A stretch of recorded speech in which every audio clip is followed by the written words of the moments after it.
Hey guys, welcome back to the channel. My name is Ryan and I'm with Skyline Acres. We are glad to have you here. If you like rural content and living off small acreage and doing what you can, consider giving our channel a like and a subscribe. It would be much appreciated. Anyways, I wanted to show y'all, so we've been cutting our first cutting of hay here in Virginia, and the hay field is back there, and as you can see, it's cut. And anyways, the hay bind, I just put the hay bind up right there. But anyway, so it's the same day that I cut, and what I want to do is go ahead and hook the tedder up and have that ready to go for tomorrow when I get off work, and I can just go ahead and start tedding. Now, I wanted to show y'all a couple things.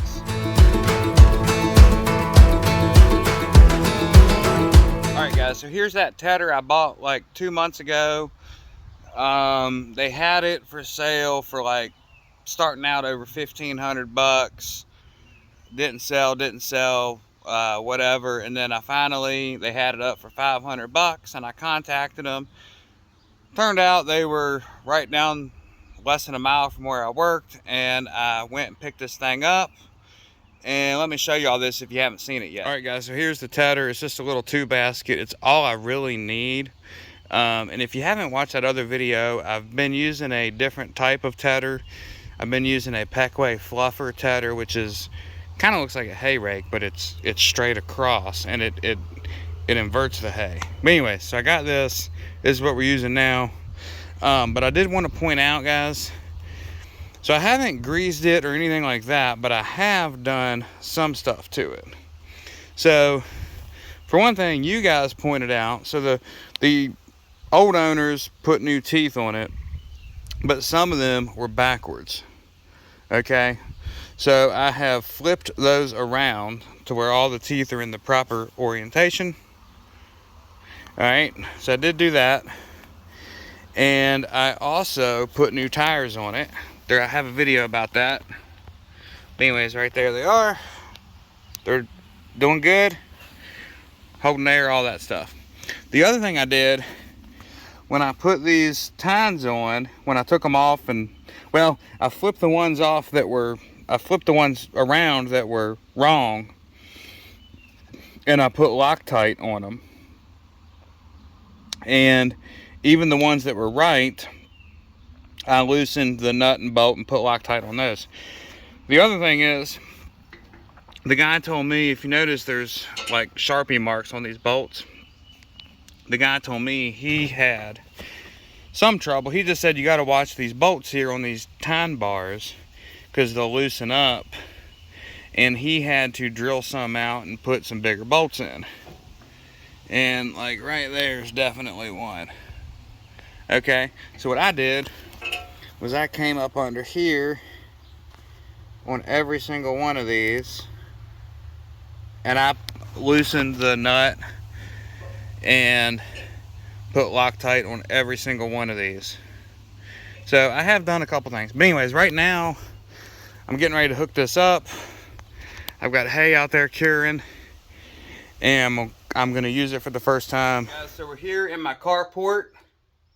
And I don't know if I've ever showed this on the channel that much, but I want to spend a couple minutes on this here. This is what I typically ted hay with. It'd be the first time with that tedder, like I say. But anyways, this is was my granddad's tractor, and he passed away in 2005. And I credit that man for all of my interest in agriculture, mechanics, any kind of working with your hands type stuff. I credit him for all of that. He actually gave me a Farmall H, a 1952 Farmall H, when I was very young, and we went through and restored it and stuff. But anyways, this tractor was his, and it's actually a really nice tractor. So this is an International B275 diesel. Let me get it uncovered and I'll show y'all a couple things about it. So this was my granddad's tractor. It is a 1960 International B275, a diesel. Right there it is. Guys, on a little bit of a side note, if y'all ever see these for sale, I saw one for sale about a year ago, $1,000. And basically, people don't know what these things are. And people don't know what you can do with them. And because they've never heard of them, they'd rather buy a Ford 8N. Let me tell y'all. Number one, they're diesel, okay? Number two, you have a high-low transmission and a 4-speed transmission. You have a differential lock right there. You have a live hydraulics. And actually, so here's your 3-point hitch right here. And you can kind of rig up this. At one point, this tractor had a loader on it, and that's what these hoses are for. But you can rig up kind of like a remote here, and you turn this valve here to cut. And what it does, it cuts your 3-point hitch off and diverts the flow to here, which could be, I mean, it could come out here and you around and go to a log splitter or whatever. But anyway, so you kind of have a remote. Like I say, you have the 3-point hitch. I don't know, guys. These things are just so much more value packed to me than some of the other tractors that you see. And, you know, people just never heard of them. The only thing that this tractor doesn't really have is power steering. And like I say, you got live hydraulics, you got 2-speed, 2-range transmission. This is like a position control for your 3-point hitch. You got all this stuff, you know, but you don't have power steering. And my granddad always said he was a mechanic, and he always said he wanted to rig up power steering down here, and he never did. But anyways, guys, you just saw me untarp it. I don't want to spend a ton of time talking about the tractor, but let's check the oil. This tractor, there's the max. We're good. This tractor has been setting since last hay cutting, which we're now in May, middle of May, and we last cut hay in, like, I'd have to go look, but like September of the previous year. Been setting a long time. I usually try to be good about starting it and stuff through the winter, and I don't think I did this year. So this is going to be a cold start. So funny story, my granddad, this tractor is a diesel, like I told you, and it has, let me hop up here. All right, so this tractor is a diesel, which obviously 1960s diesels are hard to start for the most part. And this tractor, my granddad always used ether on it. And he actually had ether down here in this toolbox. And he always sprayed it right in the air cleaner. Started this thing, that's how he used it for as long as I can remember. But when I got the tractor, I got the glow plugs working. And so this tractor has glow plugs. So what you do is you have a switch here that you turn down, okay? You turn this down. And while you're doing that, there's kind of like another glow plug in here. It's kind of like a resistor kind of glow plug. When this starts kind of turning orange and getting hot, that's basically the same temperature as your glow plug. And guys, I could be butchering this a little bit, but that's basically how it works. And when this gets hot, you know you're good to go and you can start the tractor. So let me go ahead. This tractor's been setting for however long, and I promise you it hadn't been started. And provided the battery is good, I did put a battery tender on the battery like in the middle of winter, but I didn't start it. So provided the battery is good, it's always been an easy starter ever since I figured these glow plugs out. So let me go ahead and take it out of gear. All right, we're out of gear. And then make sure the throttle's all the way back. And here is the moment of truth, guys. So you hold this down. Kind of depends. It depends on the ambient temperature. But roughly, I don't know. This is kind of summerish weather, so probably 10 to 15 seconds. All right. A lot of times you'll see that thing down there start to lightly smoke. But anyways, it's been about 10 seconds. Let me see what happens here.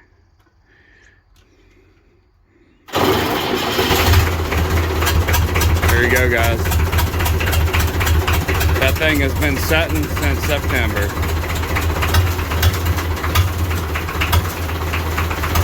Doesn't it sound good? I don't really want to rev it up right now, but it's always been, ever since I fixed those glow plugs, it has been an easy starter. Alright guys, I'm going to go get this hooked up to the hay tedder and we'll go from there. Okay, so I've got the B275 hooked up to the tedder. I'm back here at my workshop because I'm going to grease the tedder as I said.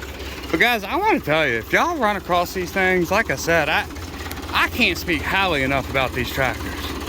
I mean, for one thing, they're known to be notoriously hard to start, but all I did, I don't know if I can get a picture.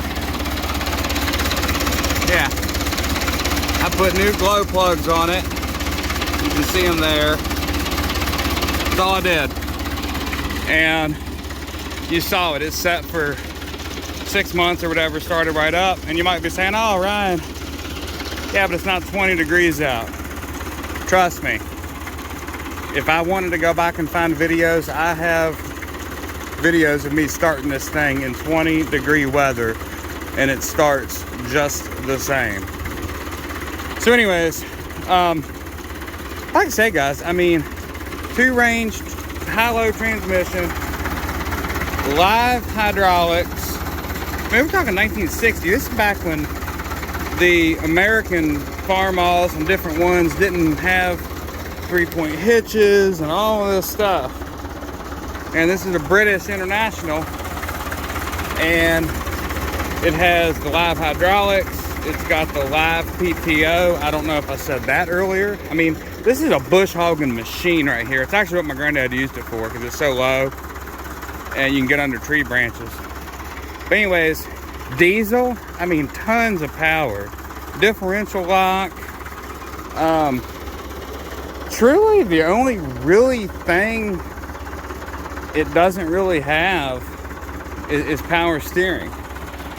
And I would probably say a turbo as well, because like you guys know the Kubota I have, you know, it's got the turbo and all that. But my granddad always touted on how little fuel this thing used. So I'm going to go ahead and say not having the turbo is almost a positive for this thing, because it just sips the fuel. And by the way, guys, this thing has tons of power. Tons of power. Let me rev her up here. Let me walk over here. I don't want to make this video too much about the tractor, but this thing is very nice.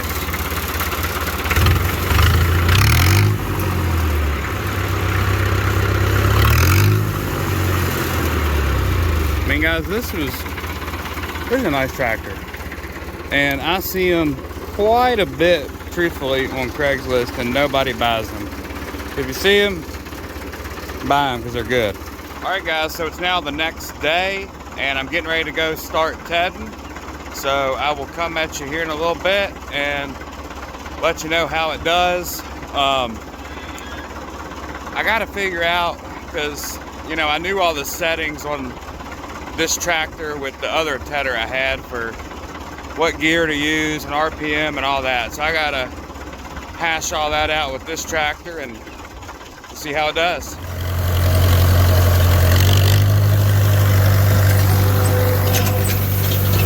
Alright guys, so I had all intentions on making this video about tedding our first cutting of hay and using that tedder that we bought earlier in the year for $500. And we had kind of made a video on going through the tedder and different things. And I was going to make a video of how well it worked or if it didn't work and stuff. And then I was going to make a whole nother video on the day we actually baled hay and show us raking hay and baling it and stuff like that. Well, it's just too hectic, guys, at least right now.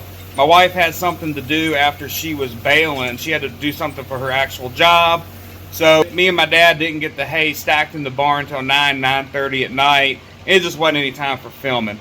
But anyways, this is a little montage here. You can see that's our old tractor on our old Oliver hay rake.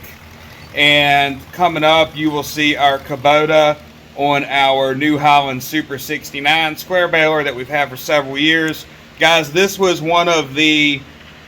There was some kind of record. It was like in the top 10 driest springs ever, or for this area, something like that. I think a lot of you guys are experiencing dry weather. So I was not expecting much on this field. We ended up getting 75% of what we got last year.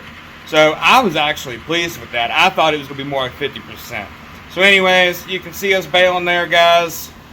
We got it all done. It was calling for rain the next day, so we had to get it done today. We didn't want to have any breakdowns, and knock on wood, we didn't have nothing happen. Everything worked great. So anyways, guys, that's going to do it for this video. I just wanted to say thank you guys for watching, and we will see you again next time. If you guys like this kind of content, please consider hitting that like button and subscribing to the channel so we can see you around here next time. Thank you and have a great day.